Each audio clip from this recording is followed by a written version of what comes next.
Olá, pessoal, aqui é a professora Maria Paula e hoje revisaremos anamnese e exame físico do sistema respiratório. Vamos lá. Então vamos começar pela anamnese. Anamnese é a entrevista. Então o que nós vamos fazer? Buscar informações relacionadas à parte respiratória, o que pode estar afetando a parte respiratória do paciente. Então eu preciso perguntar sobre antecedentes pessoais e história pregressa dele. Pergunta sobre a infância, quais doenças ele já teve, se ele é alérgico, a que ele é alérgico, se ele está em dia com as imunizações, então a vacina, se já teve internação anterior, quais os tratamentos prévios, uso de medicamentos, se ele é tabagista, se sim, qual a quantidade de cigarros por dia e qual é o tempo de uso, se ele é etilista, se ele é sedentário, como é a ocupação dele, qual é o local que ele trabalha, com que tipo de materiais, substâncias que podem interferir na parte respiratória, onde ele mora, qual então a situação da habitação dele, se tem muita umidade, presença de mofo, se bate sol, se entra vento, a alimentação dele, hábitos no geral, o estresse, dentre outros.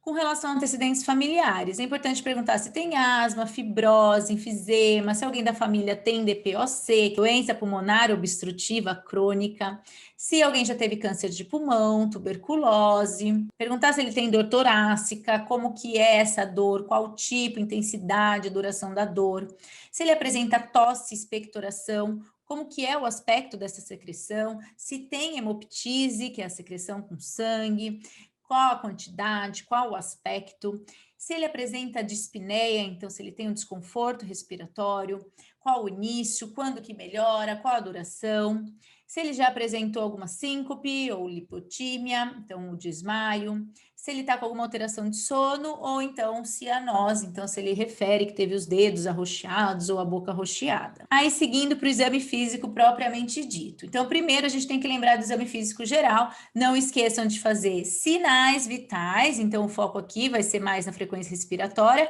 e se quiserem adicionar saturação de oxigênio também é bem pertinente. E entrando nos passos propedêuticos para avaliação do sistema respiratório, nós vamos utilizar os 4 passos propedêuticos: inspeção, palpação, percussão e ausculta. Na inspeção, a gente tem 2 tipos, estática e dinâmica. Na inspeção estática, eu só vou observar. Então, qual é o formato do tórax? Se é um tórax normal, se ele é em tonel, se ele é em funil, se ele é um tórax de pombo, se ele tem cifose, se ele tem escoliose. Então, eu preciso olhar quais os tipos de tórax existentes e qual o meu paciente se encaixa. Eu também vou avaliar no tórax a pele, a coloração, presença de cicatriz, lesão, pelos, abaulamento. E na inspeção dinâmica, eu vou avaliar expansibilidade torácica. Então, eu vou avaliar o movimento da inspiração e da expiração.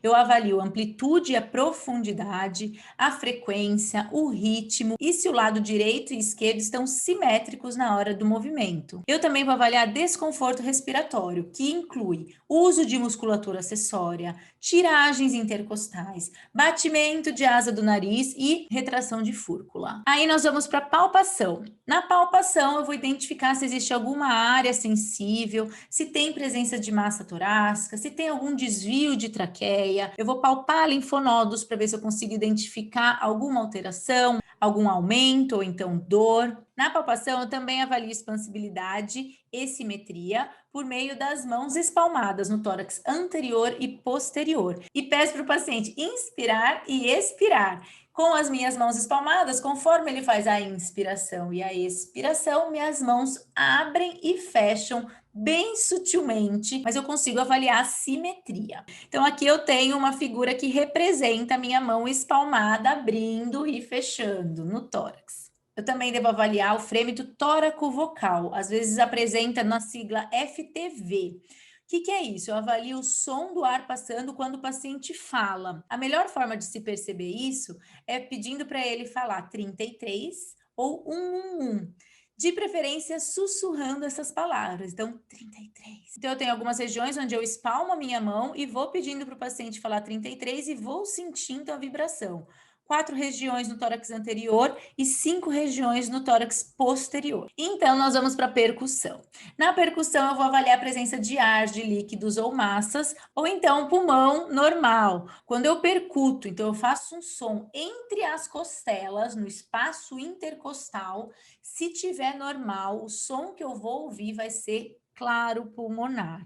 Então, lembrando que eu sempre vou fazer do ápice para as bases, sempre comparando um lado do outro. As regiões que eu devo fazer isso, elas vão ser as mesmas regiões da ausculta depois. E eu vou ter 5 pontos na frente e 9 regiões atrás. Já na ausculta, eu vou avaliar os ruídos respiratórios, que nós chamamos de murmúrios vesiculares, e também vou ver se eu tenho alguns ruídos anormais, que eu chamo de ruídos adventícios, que podem ser sibilos, roncos e estertores. Sibilos é onde o ar tem dificuldade de passar. Por exemplo, numa broncoconstrição, em que a dificuldade do ar passar produz um chiado, que a gente fala que é o chiado do gatinho, como se fosse um assobio com o ar passando com dificuldade e produzindo um som. Roncos. Os roncos, eles sugerem a presença de secreção e por isso, na hora que o ar passa, ele faz um barulho de ronco, porque tem secreção naquela região. Estertores é quando você ouve como se fossem uns estalinhos, na verdade, a gente fala até do cabelo esfregando um fio no outro,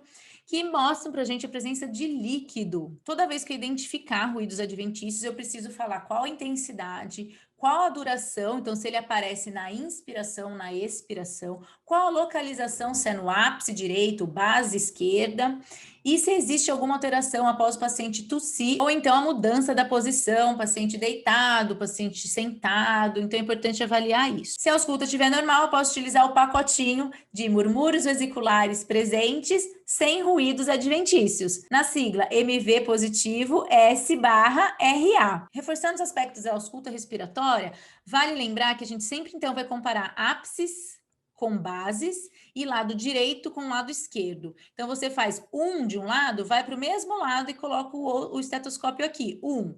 Para não ficar cruzando toda hora, você desce do mesmo lado e faz o 2. Passa para o outro lado e faz o 2. Desce do mesmo lado, 3. Então, a gente não fica toda hora cruzando, então fica melhor para a gente conseguir comparar um lado com o outro. Então é isso, aqui estão as referências, espero que vocês tenham gostado, e se vocês gostaram do vídeo, não esquecem de curtir aqui, de deixar seu comentário, sua dúvida, e também de se inscrever no canal para ver mais vídeos como esse. Muito obrigada e até a próxima!